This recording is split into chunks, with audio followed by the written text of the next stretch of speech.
আজ আমরা স্বামী বিশুদ্ধানন্দজি মহারাজের লেখা একটি চিঠি থেকে আলোচনা করব।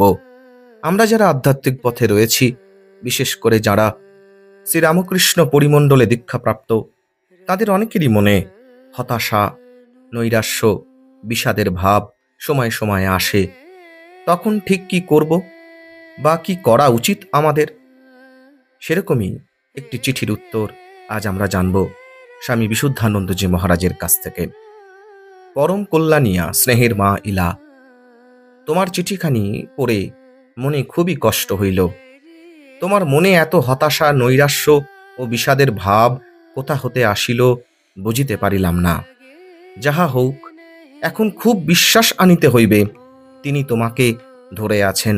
এই বিশ্বাস, এই একটি ভাব সব সময়ই মনে দৃঢ়ভাবে প্রতিষ্ঠিত করতে অভ্যাস করিবে।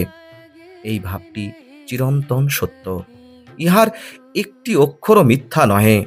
শ্রী শ্রী ঠাকুর আমাদের জাত সাপ, ঢোঁড়া সাপ নয়। তিনি তোমাকে তাঁর অভয় চরণে আশ্রয় দিয়াছেন। স্বয়ং তোমার শ্রী গুরুরূপে আসিয়া এবং তোমার সব ভারই গ্রহণ করিয়াছেন। কত কৃপা, কত করুণা, কত স্নেহ তাঁর তোমার উপর! তা না হলে তুমি এতদিনে কোথায় ভাসিয়া যাইতে এই সংসার সমুদ্রে? এই ভাবটিতে ৫ শিকা ৫ আনা বিশ্বাস করো এবং আপনাকে দৃঢ় প্রতিষ্ঠিত করিয়া যথাসাধ্য সাধন ভজন সহ তাঁর দিকে ধীরে ধীরে অগ্রসর হও। দেখিবে ক্রমশ এই হতাশা, নৈরাশ্য ও অবসাদের ভাবটা মন হইতে চলিয়া যাইবে তাঁর কৃপায়। সত্যই তিনি জাত সাপ, এখন আর তোমার নিষ্কৃতি নাই। তিনি যখন ধরিয়া আছেন, তখন আর ভয় বা হা হুতাশের অবসর কোথায়? এই ভাবটিতে দৃঢ় বিশ্বাস, তারপর যা দরকার তিনি সব করিয়া লইবেন। আমার স্নেহাশিস জানিও।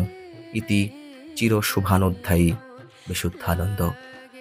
সত্যি মহারাজের এই অভয় বাণী আজও যেন আমাদের মনে আশার সঞ্চার করে।